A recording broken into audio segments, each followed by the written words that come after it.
안녕하세요. 18.5도입니다. 히어로는 아닙니다만 이제 마지막을 향해 가고 있습니다. 12부작이라고 하는 게 좀 아쉽기도 한데 12부작이라서 깔끔하게 마치게 되지 않을까 또 기대도 되죠. 시청률이 믿기지 않을 정도로 연출과 구성, 극본, 음악이 정말 훌륭한 드라마가 아닌가 싶습니다. 특히 이 OST가 참 예술이죠. 9화에서 다혜와 이나가 나누던 대화랑 이나가 울면서 아빠 귀주랑 이야기하는 장면에서의 음악과 연출 방식은 참 드라마에서 보기 힘든 백미였습니다. 허무맹랑할 것 같은 판타즘으로 이렇게 인물의 심리와 또 가족이라고 하는 의미를 끌어서 연결을 한다는 게 참 놀랍죠. 볼수록 와, 이 드라마 정말 그런 감탄사가 연발이 됩니다. 넘치지 않고 모자라지도 않고 또 정형화되어 있지 않으면서도 알 수 없는 그런 매력들이 계속 이어집니다. 자, 이제 얼마 남지 않은 상황에서 이 드라마가 새드로 가느냐 해피로 가느냐라고 하는 질문이 남습니다.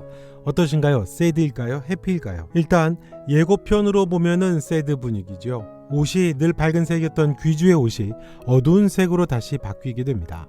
10화 예고편에서 귀주가 죽을 걸 알고 있는데 어떻게 내가 귀주 옆에 있느냐고 다혜가 말을 하죠. 다혜는 고등학교 화재 현장에서 자신을 구하려고 하던 남자가 죽는 걸 본 것 같습니다. 자신을 구하러 귀주가 오면 그 귀주가 죽는다는 걸 의미한다고 봐야겠죠. 또 많음은 다혜의 과거를 완성하러 가는 미래의 귀주가 불 속에서 죽는 걸, 그 화재 현장에서 죽는 걸 보았던 거고요. 행복한 기억이라면 젊은 귀주만이 다혜에게 오는 게 아니라 나이가 더 들어있는 중년의 귀주도 올 수 있는데 시차가 길지가 않습니다. 더 나이 들어있는 귀주가 다혜의 눈에 보이지를 않으니까요.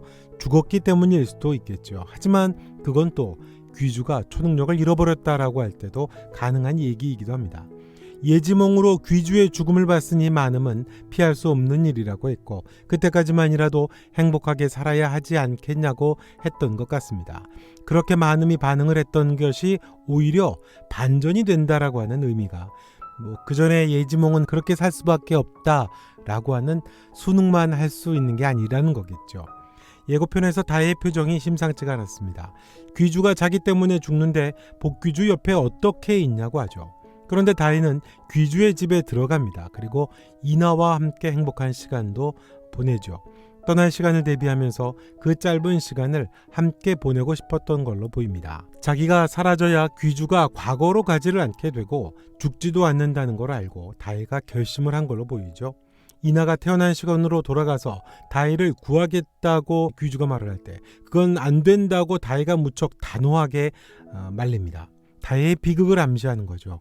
죽으려고 하는 걸로도 보일 수 있습니다. 엄마 백일홍이 너 초능력자잖아 왜 막지 못했어 라고 울부짖는 장면과 귀주가 물에 뛰어 들어가려고 하던 장면 등은 다혜와 연관된 게 아닌가 싶습니다. 미래로부터 왔던 귀주는 복장이 검정색이었죠. 다혜는 쓸쓸해 보였다고 했습니다. 예고편에서 보면 강을 쓸쓸하게 내려다보던 귀주의 옷이 다혜 앞에 나타났던 미래 귀주와 같은 옷으로 보입니다. 아마도 그 다리 위에서 행복한 시간을 생각하던 귀주가 다혜를 생각하며 나타났던 게 아닌가 싶죠. 이때까지는 다혜의 비극처럼 보이던 게 아닌가 싶습니다. 귀주의 표정이 쓸쓸하고 아련해 보였던 이유였겠죠. 다혜의 비극일까요? 그건 아닌 걸로 보입니다. 첫째는 이나와의 대화입니다. 사라졌던 이나를 다시 찾고 다혜가 이나와 얘기하던 장면이 있었죠. 여기서 이때 두 사람의 대화 때 음악이 정말 좋았습니다. 아무튼 다혜가 그러죠. 널 찾아오는 사람을 너무 두려워하지는 말라고 이나에게 그렇게 말을 해줍니다. 이나가 좋아하는 남자아이를 두려워했잖아요. 어떻게 해서든 다가오려고 하는 그 남자아이를 이나는 피했습니다. 이 드라마에서 이나와 다혜는 서로가 일치감이 있습니다. 서로 비슷합니다. 다혜가 했던 이 말은 다혜 자신에게도 해당되는 말입니다. 자기를 구하려고 찾아오는 사람을 두려워하지 말라는 또 다른 이나, 다혜에게 전해지는 작가의 암시, 즉 이중적인 표현 같습니다. 화재 현장에서 자신을 찾으러 오는 귀주를 너무 두려워하지 말라는 거죠. 그 사람이 귀주여서 죽을 거라고 하는 두려움이 다혜에게 있잖아요. 그 미래의 귀주가 한사코 이나에게 남학생이 찾아오려고 하는 것처럼 역시 다혜에게 찾아오려고 하는데 막지 말라는 거죠. 두려워하지 말라는 거죠. 그때 귀주가 그러는 거 아닐까요? 히어로는 아닙니다만 꼭 구하려고 왔다고 그런 말을 하는 게 아닐까요?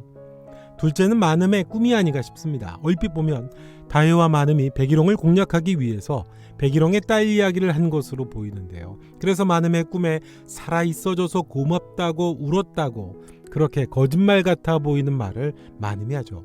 하지만 이건 어떻게 보면 깜찍한 작가의 복선이 아닐까요? 마늠이 실제로 예지몽을 꾼 거죠. 그걸 페이크인 것처럼 보이게 한 거고요.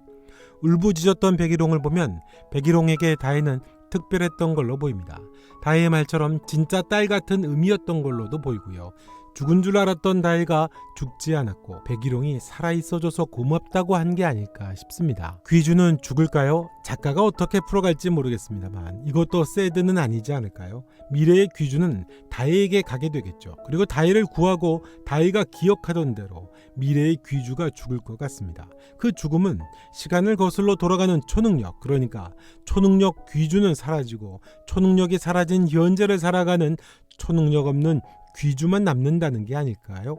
그 귀주는 현재에 충실한 이나의 말대로 스스로 시간 속에 잡아먹히는 귀주가 아니라 현재를 충실하게 살아가는 그런 사람이라는 의미 같습니다. 다혜는 자주 2명의 귀주를 봤었는데 이제 1명만 봐야죠. 이제 1명의 귀주만 보겠죠. 반지도 똑같은 게 2개였다가 다혜를 구하던 미래의 귀주가 사라지는 것처럼 반지 하나도 사라지게 되고 현재의 반지만 남게 되고요. 작가가 이 타임 패러독스, 이 시간의 어떤 빈 공간들 역설을 어떻게 풀어갈지가 참 기대가 많이 됩니다. 예측하기 어려운 드라마는 그만큼 구성과 각본이 탄탄하다라고 하는 아주 긍정적인 면이 있는 것 같습니다. 이번 영상은 여기까지 하겠습니다. 영상 좋으셨다면 구독과 좋아요, 알림 설정, 그리고 여러분은 어떻게 생각하시는지 댓글로도 여러분의 의견을 남겨주시면 고맙겠습니다. 지금까지 18.5도였습니다. 또 뵙겠습니다.